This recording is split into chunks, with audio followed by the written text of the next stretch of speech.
안녕하세요. 김종갑의 경제부동산입니다. 구독, 좋아요 부탁드립니다. 미국발 시한폭탄이 터졌습니다. 은행마다 내 재산이 큰일이 났습니다. 남의 나라야 망하든 말든 바이든과 파월 의장은 철저하게 자국 이기주의로 일관하고 있습니다. 주식과 부동산은 연일 폭락하고 바닥이 보이지 않으며 달러 대비 모든 화폐는 휴지 조각이 되고 있습니다. 개인과 기업 대출 부실로 은행들이 최고 단계 경고를 받는 등 내가 저축한 돈들이 최대 위기를 맞고 있습니다. 한 번도 벌어지지 않았던 사상 초유의 일들이 지금 막 터지고 있습니다. 유료 상담은 010-3999-8808 부동산 타이밍과 입지를 제가 직접 상담드립니다. 전화 주십시오. 미국발 시한폭탄 터졌다. 은행마다 내 재산 큰일 났다. 정말 어떻습니까? 불구덩이에서 정말 아비규환이죠. 글자 그대로. 경기위기가 터지지 않아야 하는데 지금 미국이 그런 쪽으로 끌고 갈 수밖에 없는 지금 여건이네요. 부동산 최대 위기를 맞았습니다. 특히 이 미국 금리 인상 때문에 그래요. 나라가 망하든 말든 우리는 물가를 잡겠다. 이게 정답이에요. 자, 그리고 물가가 잡히기 전에는 절대 금리를 인하하지 않겠다. 다른 나라 화폐 앞 휴지 조각이 되든 경제위기가 터지든 눈 하나 깜짝 안 하겠다. 왜? 우리는 미국 입장에서 우리는 기축국가니까. 정말 엄청난 이기적인 마음이죠. 10년 전 부동산 대폭락 또 터지나 두려운 분기조짐 뭐 터지나가 아니라 더 위험한데요. 지금 부동산 세 가지 전망. 일단 그래도 한 가닥 희망으로 내년에 상승한다. 1년 이내 20% 정도 경제가 회복되고 자 물가가 가라앉고 금리 경제성장 양호하면 당연히 내년에 상승 전환하죠. 주식이라든가 가상화폐도 계속 떨어지다가 반등을 하고 선행지수, 이게 선행지수잖아요. 그래서 고점으로 계속 향해서 간다면 당연히 집값도 갑니다. 해외 집값 회복. 해외 집값이 지금 계속 떨어지기만 하는데 이게 이제 반등을 한다. 바닥 다지기 후 반등하면 우리나라 집값도 뜁니다. 그런데 이 가능성은 적고 이게 제일 커요. 2024년 이때 상승. 적어도 2년은 빠지지 않을까. 왜? 바로 미국 때문에 그래요. 금리 인상 때문에. 자, 경제 침체. 바로 경제 침체가 지금 심각하고 물가 계속 뛰고 그러면 금리는 인상되고 또 경제 침체되고 이렇게 됨으로써 주식이나 가상화폐는 하락하고 현재 박스권에서 계속 등락하면서 내려가고 있잖아요. 해외 집값도 계속 이제 시작인데 해외 집값은 우리나라 집값이랑 해외 집값은 이제 시작이에요. 막 추락하고 있고 고점 찍고 하락 지속이죠. 그렇지만 결론적으로 23년까지는 경제가 안 좋아도 선행이니까 24년에 좋아진다는 신호가 보이면 주가 뛰고 부동산도 따라갈 겁니다. 아무튼 2년 하락한다. 그런데 금융위기가 터진다. 이것도 20% 점점 높아지고 있어요. 이 금융위기. 2025년 이후에 상승 전환, 경제위기, 물가, 금리, 경제성장 악화. 모든 게 악화되는 거죠. 자, 물가가 안 잡히면 금리 계속 올릴 거예요. 미국은 기준금리를 5% 넘어가더라도. 주식, 가상 폭락. 당연한 거죠. 지금도 폭락하고 있는데 과거 수준으로 아예 급락할 수도 있어요. 해외 집값 폭락하고 있고 점점 커지면서 30에서 60%. 꼭 경제위기라는 단어가 안 나와도 폭락할 수 있다. 대출 폭탄 한번 보실래요? 이게 지금 시한폭탄인 거예요. 오늘 제목이. 국내 금융위기 터진다. 우리나라가 지금 경제 해외적인 요인이 안 좋으면 가장 취약한 게 뭐냐? 대출입니다. 보실래요? 주담대 금리 연내 8%까지 가나. 이자 폭탄 째각째각. 자, 대출 폭탄. 먼저 가계 기업, 이거 민간 기업이라고 하죠. 민간. GDP, 가계 부채는 우리나라 GDP 대비 105%. 빚 갚고 나면 아프리카보다도 가난해요. 자, 기업 110%. 얘들도 역시 더 가난해요. 이거 없애버리면 자기 기업이 존재가 안 남죠. 빚이 이렇게 많아요. 합계 220%. 105 플러스 115 합치니까 120. 220. 자, 가계 기업 대출 사상 최대 폭탄 돌리기 하고 있어요. 그런데 이게 문제가 뭐냐면 집값이 떨어지면 예전 같으면 막 그 대출 완화해 줬잖아요. 이번에는 그것도 조금 어려운 게 집값이 떨어지고 있는데 가계에 부실 생겨서 막 여기저기에서 지금 가계 대출발 경제위기가 나오고 있는데 무한정 과연 무한대에 대출을 해줄까요? 집값이 폭락한다고 해서 조건을 다 들어줄까요? 이것도 한번 의문점이에요. 아무튼 가계 기업 대출이 세계 1위예요. 임대차 보증금, 특히 우리나라만 갖고 있는 거 보증금 850조나 됩니다. 어마어마하죠. 임대인 반환 불가할 수 있고, 왜? 갭 투자 떨어지다가 경매당하죠. 임차인은 돈 못 받아서 깡통 전세가 될 수도 있어요. 개인 사업자도 다른 나라보다 우리나라가 압도적으로 많아요. 거의 30%. 세계의 유례를 찾아보지 못할 정도로 우리나라가 사업자들이 많다고요. 먹고 살 길이 없으니까. 이거 무려 665조. 그런데 다중채무자가 많아요. 악성 대출이 많다고요. 무분별한 대출, 이금융권, 고금리 대출, 상호금융, 저축은행, 보험카드사 대충 봐도 금리가 엄청나게 비싼 곳들이죠. 이것도 281조나 돼요. 영끌, 비투, 사업자 대출, 갚을 능력이 아예 없어. 정리하면 가계기업 대출, 임대차 보증금, 개인 사업자 대출, 상호 저축은행, 보험카드사, 고금리 대출, 이 네 가지로 나뉘는데 이게 폭탄이 터진다 이거죠. 집값이 떨어지면. IMF, 가계부채, 경제위기 수차례 우리나라에게 경고를 했습니다. GDP 대비 가계부채 세계 1위다. 이거 진짜 안 좋은 거잖아요. 피할 수 없는 위기 온다. 주간동아에서도 나왔는데 IMF 가계부채 경제위기를 좀 내용을 보면 표면적 부채 37개국 중 104.2 1위에 1위. 아까 105%까지도 올라왔죠. 주요 국가 중에서 증가속도 6%로 1위입니다. 3분기 약 2,000조. 어휴, IMF 경제위기 노출. 이미 경제위기에 노출된 상황이다. 우리나라에서 안 터지더라도 다른 나라가 터지면 이게 크게 터진다는 거예요. 우리나라가. 실질적 부채, 금융, 사업자 대출, 개인 채무까지 해서 162%, 3,200조의 압도적 1위입니다. 부채가 3,200조. 상환 능력도 꼴찌예요. 부동산 거품 여기에다가 안 좋은 것만 띄었어요. 미국의 국민소득 대비 집값이 더 비싸잖아요. 그래서 4배, 유럽의 3배. 집값 세계 1위 거품이에요. 어우, 가계대출 투자 악용. 자꾸 가계대출로 받아가지고 자꾸 투자를 한 거예요. 부동산에. 전세대출 집 투자를 했어요. 대출을 받았으면 전세 살 것이지.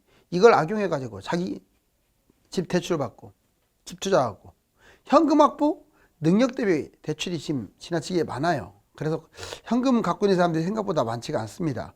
부동산 전체적인 위기를 맞았고요. 주식은 2030 비투를 많이 했죠. 대출 청산, 아무튼 웬만하면 대출은 청산시키고 고금리, 현금을 최대한도로 확보해야 합니다. 자, 매수자와 매도자 최선의 방법은 뭘까요? 정말 반토막 났다. 집값 13년 7개월 만에 최대폭 하락. 지금 10에서 40% 지역마다 달라. 어떤 데는 10% 떨어졌고 어떤 데는 40% 떨어졌고. 그런데 평균적으로 20%는 붕괴된 것 같아요. 왜? 안 팔리니까. 매수자는 세 가지가 있어요. 자, 분양, 하락 과정에 매입하는 거, 바닥에 매입하는 거. 볼까요? 분양가 아래 폭락을 할 수가 있어요. 분양받으면. 서울 3기 신도시 특급지, 이게 좋은 것만 분양받으시라고요. 괜히 요즘도 막 문자 오고 전화 오고 그래요. 여기 미분양, 평택이 미분양 나는데 이거 잡으면 어떨까요? 분양가도 싼데. 왜 잡습니까? 왜 잡아요? 그건 A, B, C에서 C, D도 안 돼요. 얼마나 안 좋으면 지금 미분양이겠어요. 무이자라고 잡는다고. 평택이 나중에 좋아진다고. 아우, 그 평택 지겨워요, 진짜로. 경기도 지도를 딱 펴봐요. 얼마나 꼬랑지에 있는지. 제가 평택을 비난하는 게 아니라 전체적으로 파주가 됐든 어디 갔든 외곽 지역들 미분양된 거 하지 마시라고. 아파트도. 상투장 매도했다면 상급지 급매를 매입하십시오. 그렇죠. 꼭지에 매도했다면 바닥까지는 안 가더라도 도중에. 그 다음에 바닥까지 가세요. 웬만하면. 그래서 바닥에서 매입을 해야 투자 극대화되고 상급지 급매 잡을 수 있고 또 자녀 이름으로도 매입할 수가 있어요. 매도자들 볼까요? 지금 매도한다? 매도는 빠를수록 유리하죠. 왜? 계속 빠질 것 같아요. 아까 제가 경제를 먼저 했죠. 2년, 미국 때문에 2년은 계속 빠질 것 같아요. 바닥, 상급지 매입. 하락 과정에라도 매도하세요. 안 팔리니까 거둬들이지 마시고. 왜? 바닥에 파는 것보단 나아. 바닥 전에 매도. 그리고 기다렸다가 월세 살다가 바닥에서 상급지 매입하면 되잖아요. 지금 매도가 제일 좋고 하락장 과정에 매도하는 게 두 번째 좋고 마지막으로 바닥에서라도 갈아타게 하세요. 가만히 있지 말고. 내 집이 많이 떨어졌지만 더 많이 떨어진 걸로. 자녀 이름으로 추가 매입도 좋고. 지금 이걸 꼭 알아야 돼요. 집값이 왜 폭락할 수밖에 없냐면 해외 요인이 너무 안 좋아요. 이건 우리나라만 떨어지고 있는 게 아니잖아요.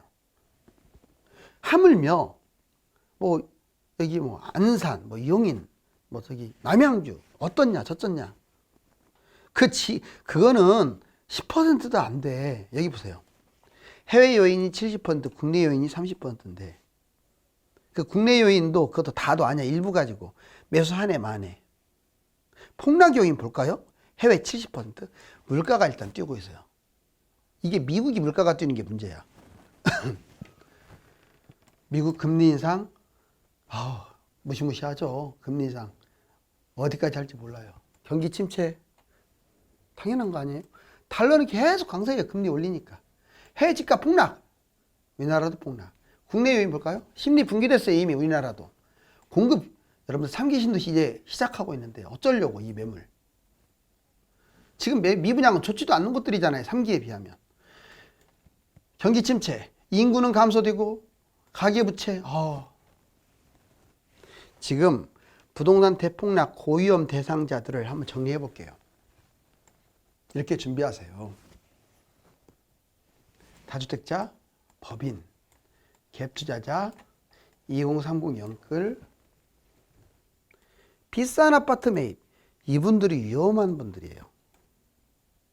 상승장에는 부러웠죠. 많이 뛰었으니까. 하락장에는 위험해요. 왜? 다주택자. 양도 차익이 적은 것부터 매도하세요. 왜? 다 떨어지잖아요. 하나가 아니라 다 떨어지니까 망하는 거예요. 세금이 문제가 아니야. 두 번째. 법인도 마찬가지. 양도 차익이 적은 것부터 매도하세요. 갭투자. 비싼 아파트 갭투자 하지 마시고 했더라도 빨리 매도 판단하세요. 왜? 본인이 산 가격으로 얼마든지 이제 시작이야 하락이. 2030 영끌도 마찬가지예요. 능력 대비 과도하게 대출받았으면 지금이라도 매도 판단. 비싼 아파트 매수한 사람들. 대폭락 위험. 싸게 매입 없는 거 괜찮아요. 내가 말한 거 꼭지 잡았을 때. 어때요? 위험하죠. 5명. 자, 이거 진짜 중요하니까. 주식을 그렇게 하지 말라고 했는데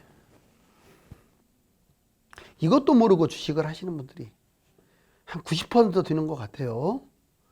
주식에서는 안 되는 아주 쉽고 결정적인 근거 2가지 가르쳐 줄게요. 코스피 코스닥 이미 620조 증발했는데 여기 보세요. 이게 3개월짜리야. 현재 2240에서 더 떨어지고 있는데 3개월 계속 빠졌네요. 그쵸? 주가가 3개월 동안 빠졌어요. 그러면 한 달 동안 이 코스피에 대해서 외국인들, 이제 코스피는 외국인이 중요하고요. 오히려 주가가 떨어져야 먹는 인버스라고 했어요. 그거는 기관이 중요해요. 거래량 때문에. 여기 보실래요? 외국인들. 자, 여기 보니까 8월 29일부터 한 달 내내 팔아댔겠네. 파란색이잖아요. 거의 2천억, 1000억. 네 자리 숫자가 1000억 단위예요. 어휴. 2주 내내 이렇게 팔아제끼고 있는데 이거 보면서 가야 하잖아요. 계속 2주간. 왜 사요? 왜 사? 이렇게 떨어지고 있는데 자칭 리딩 해준다고 잘 알지도 못하는 전문가들 유튜브에서 또는 일반 전문가들 막 사기 해가지고 망하게 만들고 이렇게 팔아제끼는데 지들이 아무리 똑똑해봤자 외국인 기관보다 똑똑합니까? 여기 기관 보세요. 기관도 팔아제끼고 있잖아요. 그 다음에 이번에 코덱스 200 선물 인버스 2 곱하기 이거 꼭 확인하세요. 이거 치면 나와요. 다 네이버에 이렇게 이거 다 떠요. 자, 8월 말부터 계속 인버스 샀네요. 2 곱하기 며칠 빼고 다 샀어요. 한 달 내내 샀어요. 이걸 2 곱하기 인버스는 떨어져야 주가가 떨어져야 먹는 건데 이걸 샀다는 거는 주가가 떨어진다는 걸 예측한다는 거죠. 외국인도 산 게 더 많죠. 결론적으로 이 2개만 봐도 외국인은 팔고 기관도 팔았죠. 여기서는 코스피는. 그 인버스 떨어져야 먹는 것들은 기관이 외국인이 사고 있잖아요. 그런데 이렇게 지금 빠졌잖아요. 실질적으로 결과도. 왜 삽니까? 지금이 바닥이라고 왜 물타기 합니까? 앞으로도 계속 위험해요. 달러 강세, 무역수지 적자 지속.